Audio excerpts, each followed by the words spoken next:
sa balita, mayroon transport strike na mangyayari ngayong araw. Pero nakarating pa rin tayo na maaga sa Ortigas Center. Sabi kasi sa balita, mayroon transport strike pero kanina ang traffic pa rin talaga eh. Pero sa May Junction, ang dami pa rin ako nakakita ang mga jeep at mga FX. Gagawa pa rin ng paraan yung mga tao na makapasok. Kaya kung ikaw ay minimum wage earner at hindi ka nakapasok, sigurado malaking pera ang mawawala sa'yo. Sino ba naman may gusto na hindi pumasok at hindi kumita, di ba? Kaya kung gusto mo magkapera, gumawa ka ng paraan. Wala, marami pa rin marami pa rin traffic nga sa amin eh. Sa junction, ang traffic. Ikaw sir, meron kang nakasakay ka kaagad kanina? Jeep. Sumakasakay ka rin sa may parang bus. Yung aircon yun eh, no? Mas mahal yun eh, no?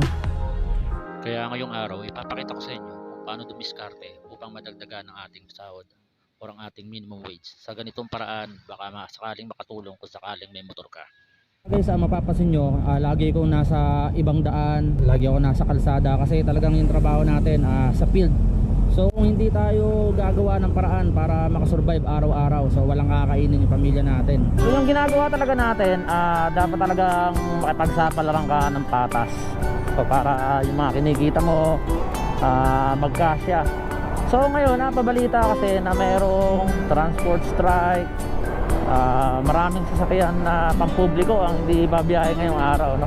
Pero kanina napagmasdan natin na medyo traffic pa rin along Ortigas Avenue, kasi nga ay marami pa rin jeep na bumabiyahe. So napakaswerte mo pag may sarili kang sasakyan, for example ito motor, di ba, makakapunta ka pa rin sa mga gusto mong puntahan, makakapasok ka pa rin. Pero paano kung wala kang sasakyan, di ba? Kaya ang importante talaga, patuto kang lumaban kung ano man yung hamon ng buhay dyan, di ba? Huwag ka nang mamili ng trabaho, baga diskarte para makasurvive.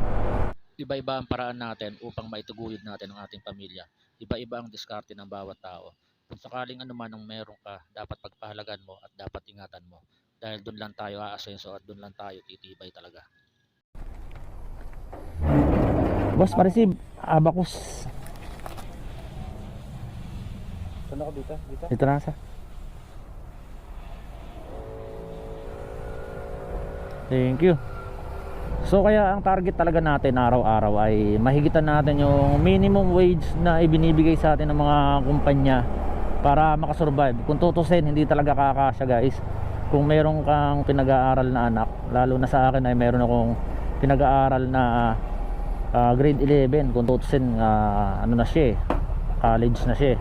Papakita ko sa inyo kung ano yung mga isang example na pwede nating mas higitan pa yung kinikita natin na minimum wage.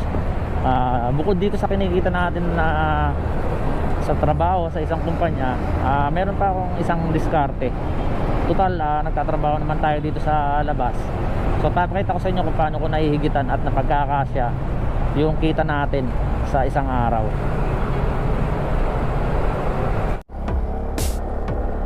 Rito tayo sa isang subdivision guys.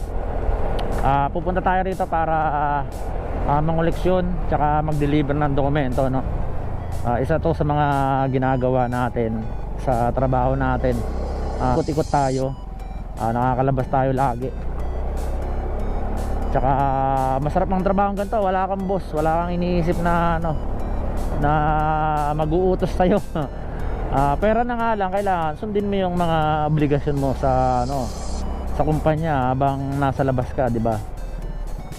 Huwag kang gumawa ng kalokohan. Kumbaga, sulitin mo yung oras na binabayad sa'yo. Yan yung bahay niya guys, so sobrang laki, di ba? Astig. So papasok tayo, magdo-doorbell tayo. Kukuhain natin yung cheque. Isa ito sa mga tungkulin natin. Boss, good morning. Hindi ako pumasok nung Friday eh. Ha? Hindi ako nakapasok nung Friday. Bakit? Day ng anak ko yun. Kaya iba yung pumunta rito, Oh, si Jojo. Naglalagbook pa rin ako eh. Naglalagbook ka? Oo, araw-araw yun, basta papasok ako rito. Lagbog ka talaga kasi Protocol yan eh. protocol guys. Siya kasi hindi kayo. So napakaganda ng bahay guys, no? Laki. Lalo rito may mga ginagawa pang mga bahay rito. Ayan, no? Ito ang itsura ng minimum wage ngayon, guys, no? Yung minimum na pera. So paano nga ba natin ginagawa ng paraan para magkasya tong minimum na to? So ito, papakita ko sa inyo, guys. Ipi-prepare lang natin yung bag ng Lalamove natin. So ito yung gagawin natin para madagdagan yung minimum na kita natin.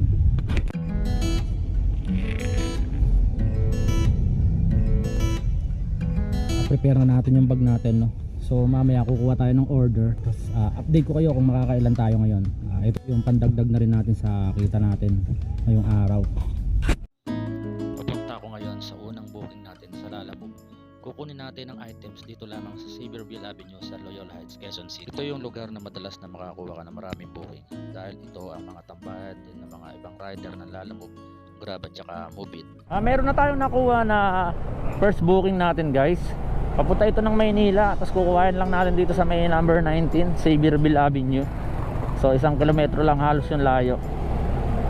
Bali ito, guys, yung ginagawa kong alternative after ng trabaho ko sa field. So kailangan tapos na lahat yung trabaho mo, wala ka ng pending na trabaho bago ka mag sideline, guys, no? Para walang maging problema. So ito yung ating pandagdag na kita para sa ating minimum wage. Sir, papunta ng Santa Ana yan? Oo. Ay, buhay na manok. Ano kaya yan? Baka kung ano yung mangyari dyan, sir, pagdating sa biyahe, mainit. Hindi ba yan maano, sir? Sir, di ko ano yan, sir, baka pag namatay. Sige, diyan ko lang, kasya na yan. Kasya, sir. Kasya ba? Oo.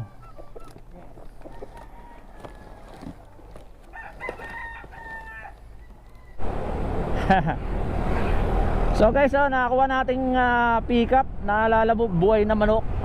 Pero tinawagan ko yung pagdadrapan natin. Sabi ko sa kanya na wala akong kakarguhin dito kung anong mangyari kasi bawal talaga kaming magdala ng ng mga livestock, yung mga buhay. So eto, pero dali na lang rin natin para ito yung unang pick up natin unang biyahe natin, guys. Update ko na lang kayo mamaya. So guys, nandito na tayo sa ating drop off dito sa may Santa Ana, Manila, no? Ito yung manok, nakasurvive yung manok na dala natin. Ayan, no? So yung sisingilin natin dito, guys, 112. Sana bigyan tayo ng tip.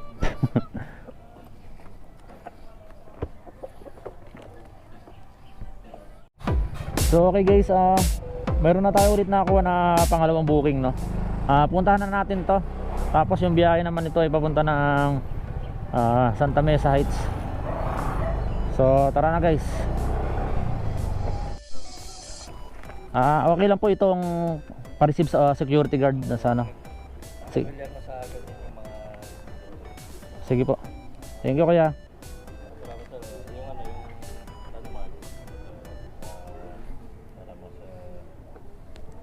Nakasulat ba rito yung landmark nito? Ito ba yun? 40 Macopa, sir? Ayan, APL Security, no?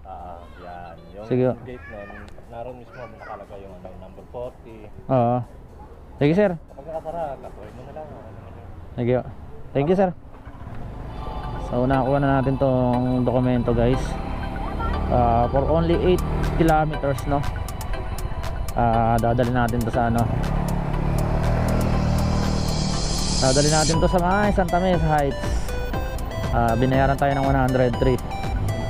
Malapit lang to, guys. So dali na natin to. Ito, nandito na tayo sa may drop off natin na nanggaling sa may Santa Ana, Manila. So ngayon, may kukuhain naman tayong booking dito sa may La Loma, papunta naman sa Pasig, guys. So punta na natin to. Nagkakalaga siya ng 127. Bali pag nakuha natin to ay pangatlong booking na natin to, guys. Nakaka 300 mahigit na rin tayo, no? Yun nga, tulad ng sinabi ko sa inyo, kailangan madiskarte ka talaga rito pagdating sa mga gantong minimum earner ka lang, di ba? napakalaking tulong nito, nilalamove guys, lalo pag naghahapit ka ng pera. So pag naghahapit ka ng pera, kailangan mo talagang additional na income, no? So tayong babase sa sahod lamang, no? Talong-talo ka guys ngayong mahal na yung mga bilihin.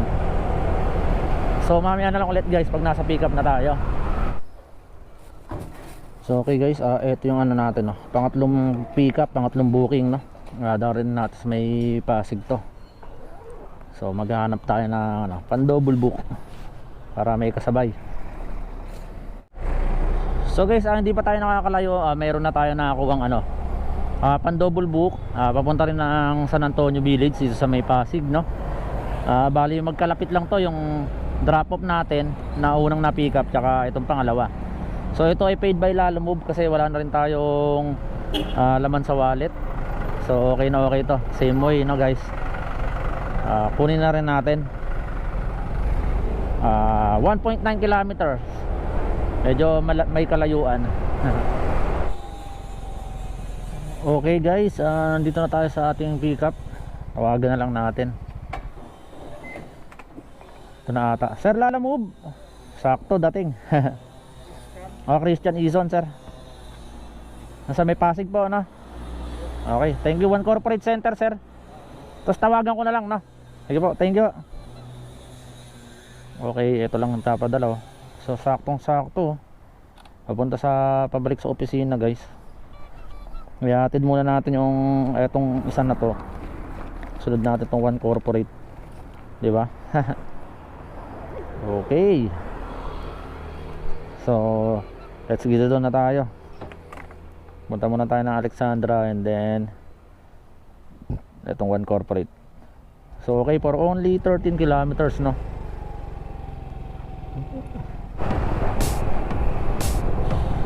So yun nga guys, andito na tayo sa Ortigas. Bali unahin na natin tong One Corporate Center.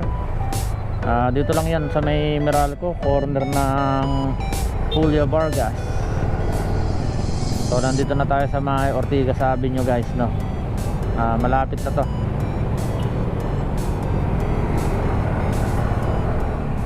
So guys, nandito na tayo sa may One Corporate Center, yung tabi ng Antel Global yun. Medyo luma na rin yung building na yan. So hinihintay na lang natin si sir, no, na bumaba. Right guys, na-drop na natin. Punta na tayo ng The Alexandra, no? Para ito na yung pinaka last booking natin and then balik tayo sa opisina. So ganito lang, no? Yung mga sideline na malulupit para hindi tayo asa sa minimum wage lang, no?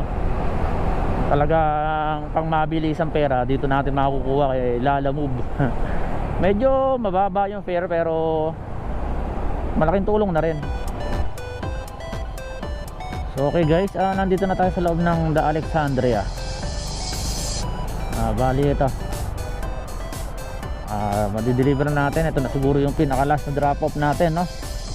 Kumita na rin tayo ng 400 sa ngayong araw para sa sideline lang guys.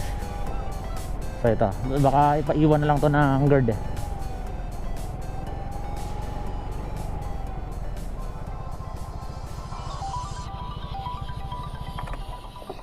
Sir, B181 po.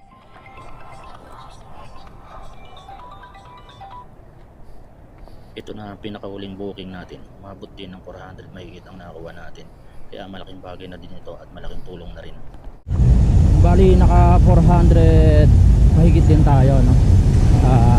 Pwede na yun guys. So ganun lang dumiskarte para madagdagan ang pera natin sa minimum wage. Hindi tayo asa sa sahod lang natin.